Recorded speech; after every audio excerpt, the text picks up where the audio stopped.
নমস্কার, let's go around YouTube চ্যানেলে সবাইকে স্বাগত জানাই। অনেকদিন পর আবার একটা ঐতিহাসিক স্থানের ভিডিও নিয়ে হাজির হলাম। এটি প্রায় 600 বছরের একটি পুরনো একটি ঐতিহাসিক স্থান এবং যার বিস্তৃতি প্রায় 500 বিঘা। মানে কতটা ঠিক নিজেও জানি না। প্রায় 500 বিঘা।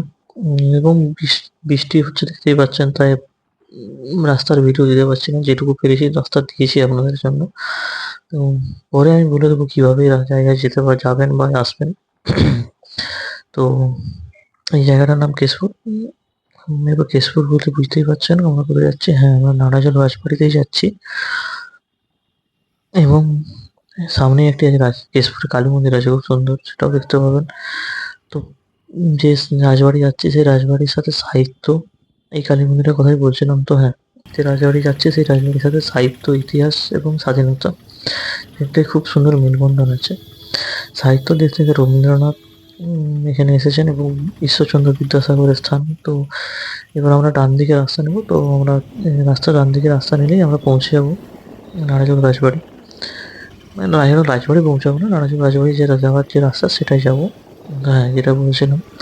তো এই রাজবাড়িতে এসেছেন মানে সাহিত্যর দিক থেকে ঈশ্বরচন্দ্র বিদ্যাসাগর এবং রবীন্দ্রনাথ ঠাকুর।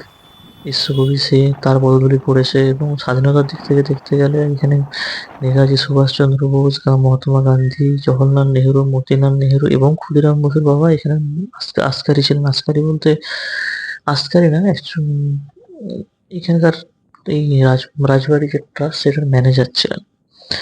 তো সে এত কিছুর প্রায় মেলবন্ধন, কিন্তু বর্তমানে এটি প্রায় ভগ্নাংশে পরিণত হয়েছে।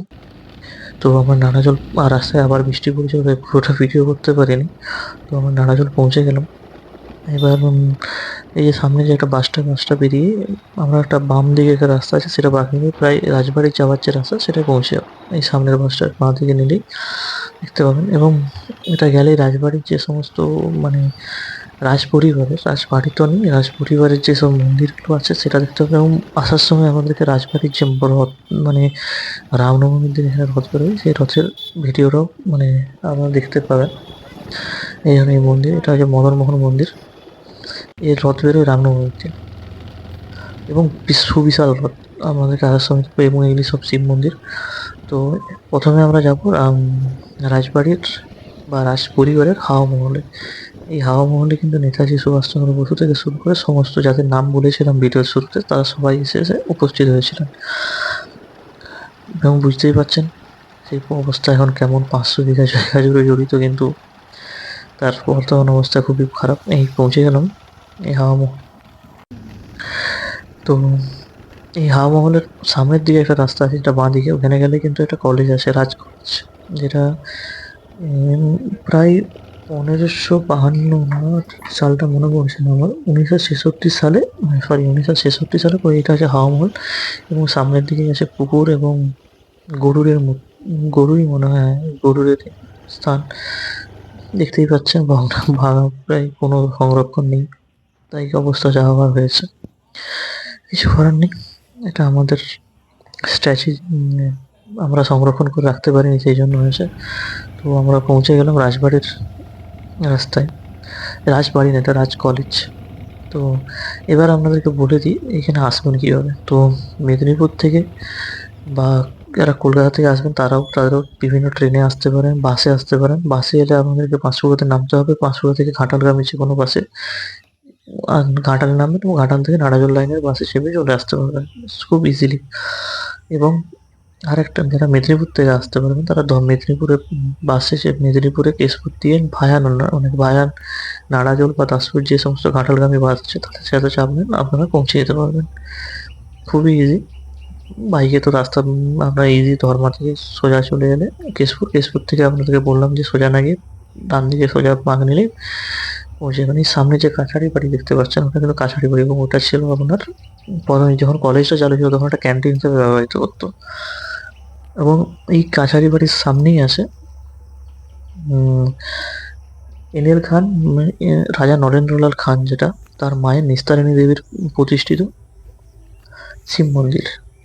এবং কাছে রাজবাড়ির সামনেই আছে জয় দুর্গা দেবীর মন্দির, যেটা প্রায় দুর্গাপুজোর 15 দিন আগে থেকে এর পারিবারিক কিছু পুজো হয়। দুর্গাপুজোর সেটার হয়, এবং এখানে কিন্তু লক্ষ্মী সরস্বতী কার্তিক গণেশকে পূজিত হয় না, এখানে পূজিত হয় শুধু মা দুর্গা। এবং এই শিব মন্দিরের পাশেই রয়েছে নাট মন্দির, যেটি শেষ, এবং কিছু কিছু এখনো তার নকশা রয়ে গেছে। এবং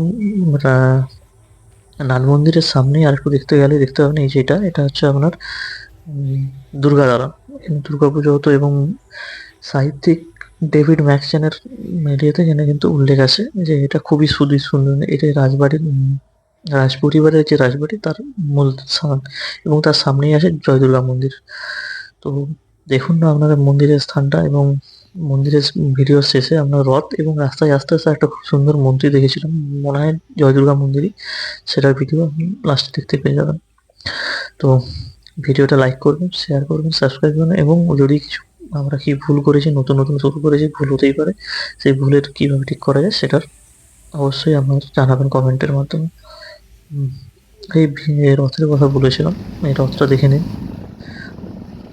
আরেকটা স্থান আছে সেটা জলহরি, কিন্তু বর্তমানে সেটা খুবই মানে ভিডিও আমরা গিয়েছিলাম কিন্তু ভিডিও করতে পারিনি, এতটাই অপরিষ্কার এবং আছে।